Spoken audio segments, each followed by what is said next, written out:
Hello, like I promised, a few of the people that are made comments in the Greater Than Gatsby Action Facebook page. I would figure out my microphone, and I think I may have. I will test it out here in just a minute to see if I did or not. But I thought I would go ahead and select a photo that I have not touched. Um, this is completely unedited, straight out of the camera. And this is really not a tutorial. This is just basically the processes that I take and I do. As you can see, I'm in Lightroom 5 right now. I open up all of my photos here first so I can easily select through them and figure out through the library which ones I want to work on first, um, or anything like that. Then I kind of go over here to the develop section. As you can see, I got all of my presets right here. Um, I really don't use these too much unless I'm doing a batch color edit or a color correction. So most times I just basically just leave these as is. Um, to me right here, the photo seems a bit overexposed here. They're nicely exposed here, but I'm overexposed back here a little bit. So what I'm going to do is I'm actually going to take my exposure right here, and I'm probably just going to lower it down to about negative 24. And that did help bring this down a little bit, but didn't lose too much in the already good exposed area. But that will basically, a lot of this right here can be Photoshop back in. So now I'm going to open this up in Photoshop, and so I go right click here, edit in Photoshop CS6, and it's going to send it over, and we're going to see what we're going to do from here. The software that I'm using only allows me to do 10-minute recordings at a time, so I will have to take a pause and then start a new recording file, but I'll mesh this all together for one continuous file. So I will have to take a break here in just a few minutes just so we can keep the file going. So alright, so now we're into Photoshop here. Pretty much as you can see, you get your layer section over here, your histograms, your adjustments, your features, brush, cropping, your paint palette over here, um, the default of black and white. You can click this button here, that will default at black and white, and then now you can use that button here. Also, you can use your X on your keyboard to change your color swatches, or you can use your D button and that will default it back to black or white. Um, so this little arrow button here is for your action, so I'm sure most of you know how to do that. Now if you are needing to load your actions, you can simply go over here to this file menu right here and hit load actions, and when you hit your load actions, it's going to pull it up in the folder that you have them saved under. For me, I have them saved under, for some odd reason I have them saved under my brushes, so eventually I need to move this because I do have a actions folder, but that's the last time I saved something. It looks like I was looking for brushes, so that's where it automatically defaulted. Once you load it up, this is what you're going to get. So let's see here. I'm going to start with my 3 nails, and I'm going to select Ain't No Sunshine. So I have no idea. I have not worked on this photo yet, so basically we're going to be working on it as is. So I may do a lot of starting, removing, starting over. Who knows what I'm going to do to this photo. Right now I can see I got some yellows that I want to work with, some greens I want to work with. I definitely want to richen up this wood tones. So let's just start pushing some buttons and see what happens here. So let's see here. This is always the fun part, waiting for the actions to run the file through. And as you can see over here, they're all getting put into a group folder. And there we go. So now you can see it is Ain't No Sunshine. There's the group folder.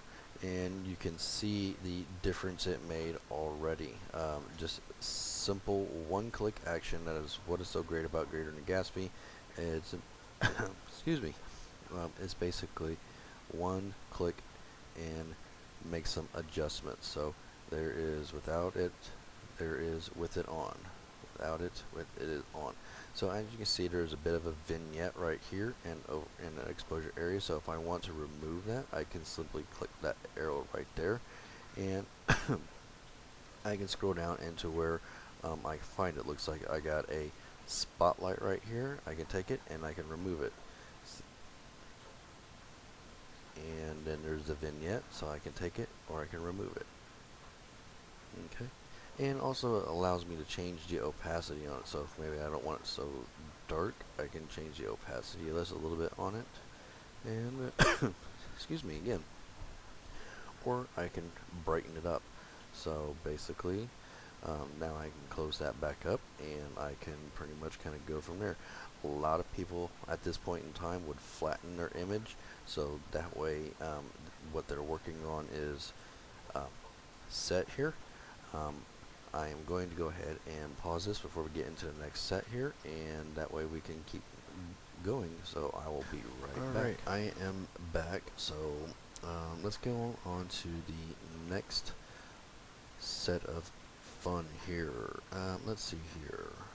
I want to go into the Innocence workflow, and I want to scroll down here to where the earth tone brush is, and I'm going to select my yellow brush, and I'm going to hit play. And as you can see, it created another folder, and this time my little mask area here is black. Black basically means it is covering what is done here. So basically, for me to be able to see the changes that this did, I'm going to have to take my brush and I'm going to set it to white. And now I can go back through here and I can start playing with it, and it's going to reveal underneath this black what the action did. So now I'm going to go up here and I'm going to take and I'm going to pop these leaves and make them a little fall looking.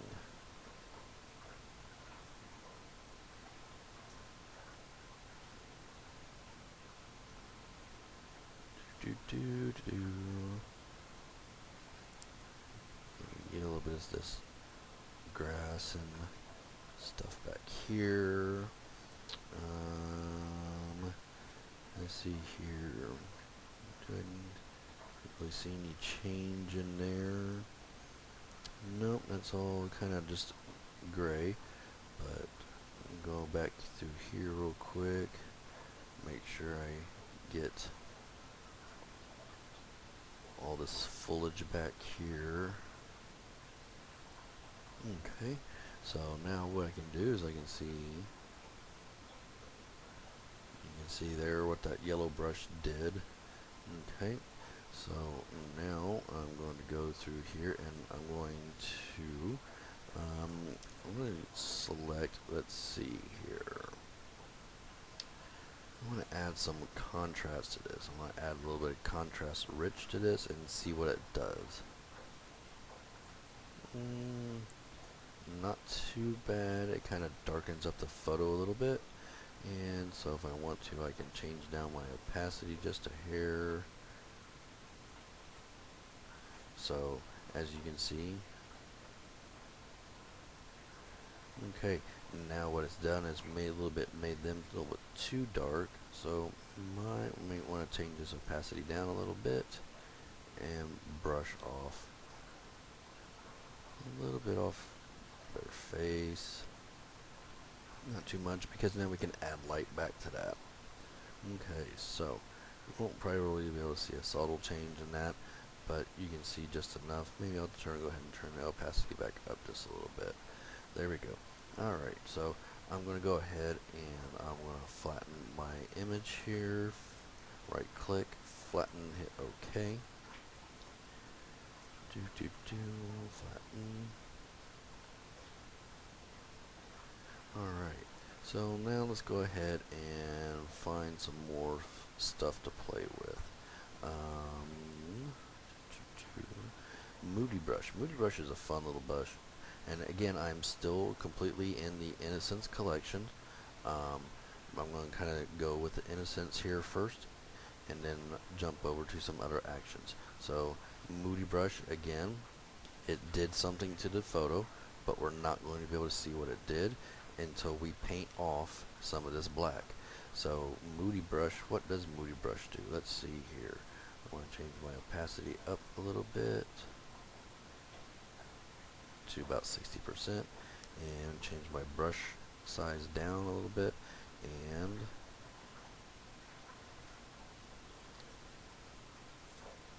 a little too much right there, so I'm going to undo, change my opacity down just a little bit more, and now I can change my opacity back up.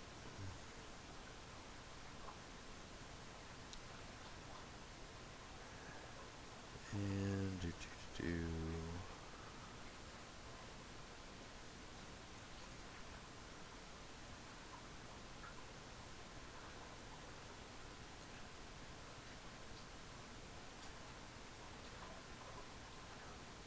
kind of go in here and darken some of this.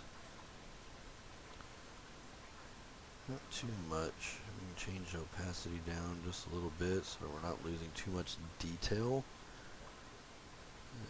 There we go. Change it back down to 70%.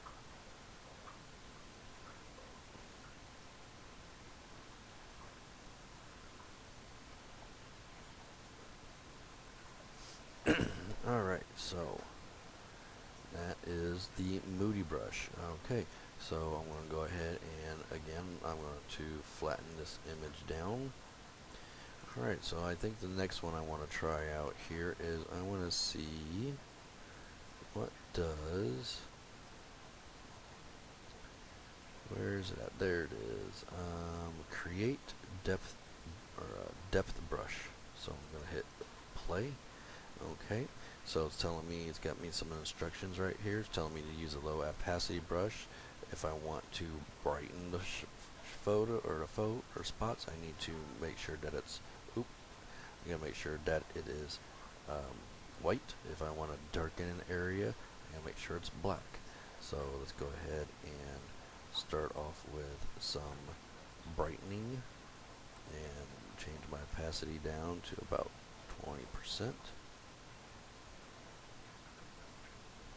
And let's brighten up their faces a little bit. Maybe brighten up the tips of these shoes. Go out here and brighten just the tips of these leaves. I'm going to show my age here, but when I do this stuff, it reminds me of like Bob Ross.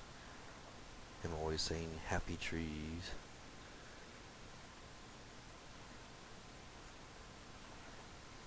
I'm going to lighten the top of this wood here.